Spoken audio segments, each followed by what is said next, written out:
So here I have the iPhone 6s Plus, which was released 2 years ago in 2015. Now, when Apple launched the iPhone 8, they lowered the pricing on all of the previous generation iPhones. So if you're looking to buy an iPhone but you didn't want to spend the cash for the 8 or the 10, the 6s actually holds up surprisingly well. Now, immediately, the first thing you're going to notice with this phone is the fact that it looks pretty much just like any other iPhone. The iPhone 6, the iPhone 7, and the iPhone 8.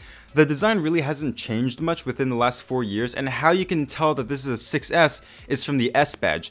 It's made of this stronger 7000 series aluminum, so this thing is built really well, but aluminum is still a relatively slippery material.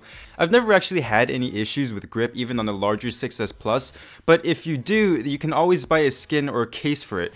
This is also the last iPhone with a headphone jack, so if that matters to you, there's an added bonus. Form factor wise, I prefer the smaller 4.7-inch iPhone with its much better one-handed use, but aside from that, the 5.5-inch 6S Plus is better in every single way.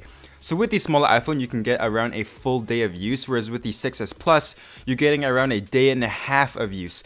The larger display also makes viewing content much more enjoyable, and you can also fit a lot more text on screen. Personally, I just find the 4.7-inch screen size a little too cramped. The speaker here is a single bottom firing driver, and audio quality is pretty good. It's a little lacking in the low end, so bass just isn't really there, but they get loud and it gets the job done. Now, as far as performance is concerned, this is still a monster of a smartphone. It features the A9 processor paired with 2GB of RAM, and what all that means is you are still getting insane performance for a 2-year-old smartphone. Day-to-day tasks like web browsing, social media, or watching videos is quick and responsive without any stuttering or delays, and the A9 processor just tears through gaming. Frame rates are smooth and consistent, and even in heavier titles where there's 3D objects, filters, and effects, the 6S continues to deliver smooth and consistent performance. To put it into perspective, here's Geekbench 4 on the iPhone 6s Plus, the iPhone 8 Plus, and the Samsung Galaxy Note 8. You can just see how well the 6S stacks up even after 2 years since it first came out. Now, I want to give a quick warning to those of you who are actually planning on buying an iPhone 6s. When this thing first launched, it came with just 16 gigs of storage. You also had the option of either 64 or 128 gigs of storage, but if you go into an Apple store today, they only offer in either 32 or 128 gigs of storage, which means depending on where or who you buy this phone from, you might end up with 16 gigs of storage. So if you see a really good deal on an iPhone 6s, make sure to check whether it has 16 or 32 gigs of storage. You also get the 2nd generation Touch ID fingerprint sensor, and it is insanely quick. Even just tapping the sensor very quickly, it still unlocks the device, so no matter how fast you press the home button, you're still going to completely bypass the lock screen. Now, some people say to just use a finger that's not registered, others say to press the power button, but I've never actually had to deal with this issue because of a feature called Raise to Wake. Essentially, if you lift your phone up, the phone will automatically turn on the screen. At first, this was really annoying because the screen would always just turn on out of nowhere, but I quickly got used to it, and honestly, this is a really cool feature. Now, the biggest feature with the iPhone 6s is that new 3D touch display. I don't think Apple ever showed this off, but there are 2 main features that I use regularly that I think are really cool. So obviously you can get app shortcuts and preview links, but the 2 biggest features are with the keyboard and the app switcher. If you 3D touch the keyboard while typing, it becomes sort of a trackpad. Now, normally if you wanted to move the cursor, you would either have to tap to where you want the cursor to go, or you can hold down and move it to the right place.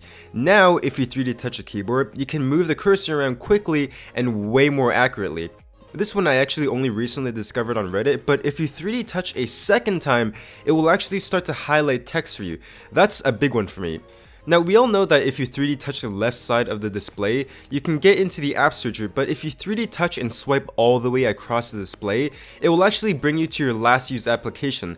This one I use pretty much all the time. Beyond that, this really isn't game changer, but the more that I use it, the more I appreciate it, and I think even though it's still a little bit gimmicky, I think a lot of people will still enjoy using it. The camera on the 6s is pretty good. The photos from this camera are nice, and there's really not much to complain about, but where the 6s really shines is in video. So you get 4K video at 30 FPS as well as 720p at 240 FPS for crazy slow motion.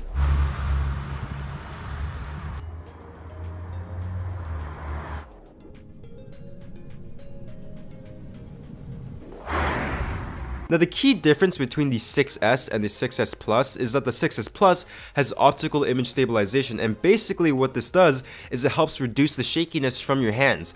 I think most people will be fine with or without it, but if you love taking photos and videos, the 6S Plus is probably the better option.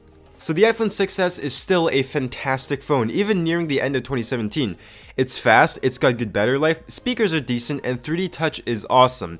I think if you're looking for the best value iPhone, then the 6S is easily the best option. So with that being said, I hope you guys enjoyed this video, and if you found it useful, a like would be much appreciated. This is Infinity Labs, and I will catch you guys later.